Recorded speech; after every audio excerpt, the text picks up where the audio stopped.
আমি আজ অভিবাসন বা মাইগ্রেশন নিয়ে কিছু কথা বলতে চাচ্ছি। অভিবাসন বা মাইগ্রেশনের মাধ্যমে বাংলাদেশ তথা তৃতীয় বিশ্বের অনেক দেশের সাধারণ মানুষ বিশ্বের উন্নত দেশগুলোতে বসবাস করছেন এবং আয় ইনকাম করছেন। এই পদ্ধতি বদলে যেতে পারে, অর্থাৎ অভিবাসনের দরজা বন্ধ হয়ে যেতে পারে উন্নত দেশগুলোতে, আর হয়তো এই পদ্ধতিতে যাওয়া যাবে না, সেই পথ বন্ধ হয়ে যেতে পারে। আর তার পিছনে রয়েছে সেই সব দেশের মানুষের বিরোধিতা। আগে ইমিগ্রেন্ট বা অভিবাসী যারা ছিল তাদেরকে উন্নত দেশের লোকজন খুব ভালো চোখে দেখত, কিন্তু বিশ্বের বিভিন্ন দেশ থেকে যে পরিমাণ অভিবাসী উন্নত দেশগুলোতে গিয়ে প্রবেশ করেছেন, এতে সেই দেশগুলোর স্থানীয়রা বিব্রতকর অবস্থায় রয়েছে, আর তাই তারা এসবের বিরুদ্ধে অবস্থান নিতে শুরু করেছে। সম্প্রতি পূর্ব জার্মানির থুরিঙ্গিয়া রাজ্যে একটি নির্বাচনে বড় জয় পেয়েছে কট্টর ডানপন্থী এফডি পার্টি বা অল্টারনেটিভ ফর জার্মানি। এই অল্টারনেটিভ ফর জার্মানি বা এফডি দলটি তাদের ইতিহাসে প্রথম বিজয় অর্জন করল। দ্বিতীয় বিশ্বযুদ্ধের পর এই এফডি পার্টির বড় বিজয় এটি। এর আগে তারা কখনোই এভাবে বিজয় অর্জন করতে পারেনি। আর তার পিছনে কারণ ছিল, নির্বাচনের প্রচারণায় তারা বলছিল যে তারা অভিবাসনের বিরুদ্ধে অবস্থান নিয়েছে এবং তারা বিজয়ী হলে ইমিগ্রেশন এয়ারটাইট, অর্থাৎ ইমিগ্রেশন পদ্ধতি বন্ধ করে দেবে। ইমিগ্রেশনের মাধ্যমে তাদের দেশে অভিবাসী যাতে ঢুকতে না পারে সেই পদ্ধতি তারা বদলে দেবে, অভিবাসন নীতি বদলে দেবে। আর সে কারণে সে দেশের লোকজন ভোট দিয়ে তাদেরকে বিজয়ী করেছে। এতেই বোঝা যাচ্ছে যে উন্নত দেশগুলোর মানুষ ধীরে ধীরে এই অভিবাসন নীতির বিপক্ষে অবস্থান নিতে শুরু করেছে। তারা যেভাবে বলেছিল অভিবাসন নীতির বিরুদ্ধে অবস্থান করবে, বিজয়ের পরও তারা সেটা বলেছে। তারা বলেছে তাদের দেশ থেকে অভিবাসীদের বের করে দেওয়া হবে। সেই দাবিতে অটুট রয়েছে তারা। অস্ট্রিয়ায় সাধারণ নির্বাচন অনুষ্ঠিত হয় গত দুদিন আগে। সেই নির্বাচনে অতি ডানপন্থী ফ্রিডম পার্টি এফপিও নামে দলটি বিজয়ী হয়েছে। এই দলটিরও একই অবস্থা। তারা নির্বাচনে প্রচারণায় বলেছিল তারা বিজয়ী হলে মাইগ্রেশন পদ্ধতি বদলে দেবে। তারা মাইগ্রেশন বিরোধী, আর সে কারণে এই দলটিকে অস্ট্রিয়ার লোকজন ভোট দিয়ে বিজয়ী করে। এই দলটিও দ্বিতীয় বিশ্বযুদ্ধের পর শুধু অভিবাসন পদ্ধতি বদলানোর দাবি নিয়ে বিজয়ী হয়ে গেল। এতে বোঝা যাচ্ছে যে এই উন্নত দেশগুলোর মানুষ অভিবাসীদের বিরুদ্ধে অবস্থান নিতে শুরু করেছে। সম্প্রতি নির্বাচনী প্রচারণা চলছে ইউএসএ, অর্থাৎ আমেরিকাতে। সেই নির্বাচনী প্রচারণায় ডোনাল্ড ট্রাম্প অভিবাসন বা অভিবাসীদের নিয়ে নানা কথাবার্তা শুরু করেছেন। সেটা আপনারা নিশ্চয়ই পত্রিকাতে বা টেলিভিশনে শুনেছেন। আর সে কারণে হয়তো এই ডোনাল্ড ট্রাম্প আবার আমেরিকার প্রেসিডেন্ট হয়ে যেতে পারেন। তিনি ইমিগ্রেন্ট নিয়ে নানা ধরনের কথাবার্তা এরই মধ্যে বলতে শুরু করেছেন তার নির্বাচনী প্রচারণায়। আপনারা দেখেছেন যে ইংল্যান্ড, যে দেশটিতে আমাদের বাংলাদেশের অনেকেই বসবাস করেন অভিবাসী হিসেবে, সেই ইংল্যান্ডেও এখন আর নতুন করে কাউকে সেখানে স্থায়িত্ব দেওয়া হচ্ছে না। অর্থাৎ তারাও অভিবাসীদের বিপক্ষে অবস্থান নিতে শুরু করেছে।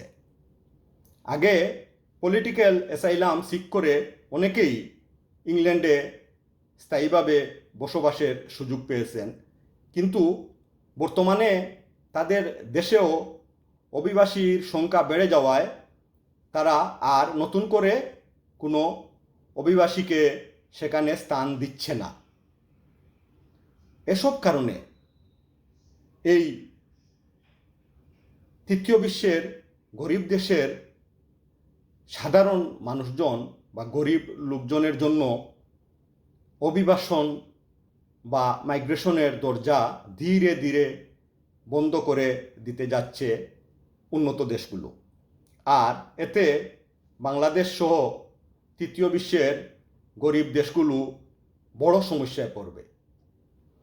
তার কারণ হলো তৃতীয় বিশ্বের গরিব দেশগুলোর লোকজন অভিবাসনের মাধ্যমে উন্নত দেশে অবস্থান করে তারা নিজেদের অর্থনীতির চাকা ঘুরাতে সক্ষম হয়। তারা সেখানে আয় ইনকাম করে দেশে স্বজনদের কাছে রেমিটেন্স পাঠাতে পারে।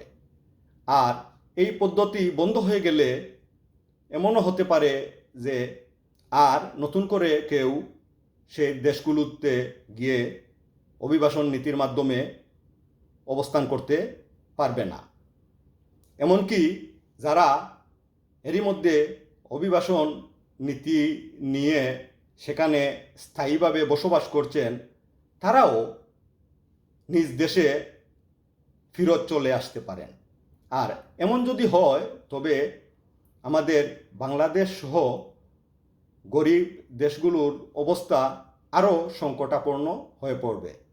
কারণ এইসব অভিবাসীর মাধ্যমে যে পরিমাণ রেমিটেন্স আসে, সেই রেমিটেন্স আমাদের গরিব দেশ বাংলাদেশের আয়ের একটা বড় উৎস হয় সেই রেমিটেন্স। অর্থাৎ প্রবাসীর পাঠানো রেমিটেন্সে আমাদের বাংলাদেশের অর্থনীতির একটি বড় যোগান আসে। আর সেই রেমিটেন্স আসার কারণে আমাদের বাংলাদেশের রিজার্ভ ফান্ড সমৃদ্ধি লাভ করে।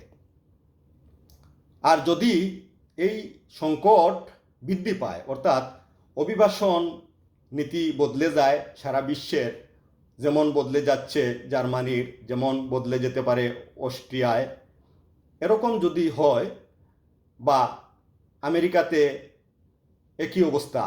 আগে আমেরিকাতে ভাই বোনের কেস, অর্থাৎ ভাই বোনের আবেদন যেটাকে বলা হয় F4 ক্যাটাগরিতে স্থায়ীভাবে আমেরিকাতে বসবাসের সুযোগ পান অনেকে। অর্থাৎ ভাই বা বোন যদি আমেরিকান ইমিগ্রেন্ট হয়ে থাকেন, তবে তার দেশে থাকা ভাই বোনদের বা মাতা পিতাকে আমেরিকাতে নেয়ার সুযোগ আগে ছিল, এখনও রয়েছে, তবে সেই গতিটা কমে গেছে।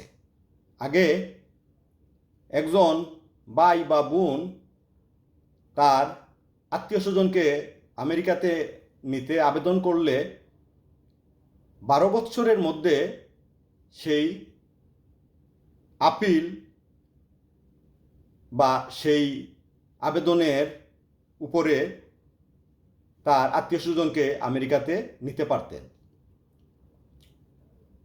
সেই নীতি এখন বদলে গেছে। এই 12 বৎসর থেকে পরে সেটা 15 বৎসরে গড়ালো। এখন 18 থেকে 20 বৎসর লাগে ভাই বোনের কেস, অর্থাৎ F4 ক্যাটাগরিতে আবেদনের মাধ্যমে কাউকে আমেরিকাতে ইমিগ্রেন্ট হিসাবে নিতে। অর্থাৎ সকল উন্নত দেশগুলো ইমিগ্রেন্টদের জন্য কড়াকড়ি নীতি আরোপ করতে যাচ্ছে।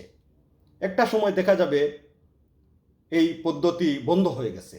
আর এই পদ্ধতি বন্ধ হলে আমাদের বাংলাদেশ তথা তৃতীয় বিশ্বের গরিব দেশের অনেক মানুষ সংকটে পড়বে।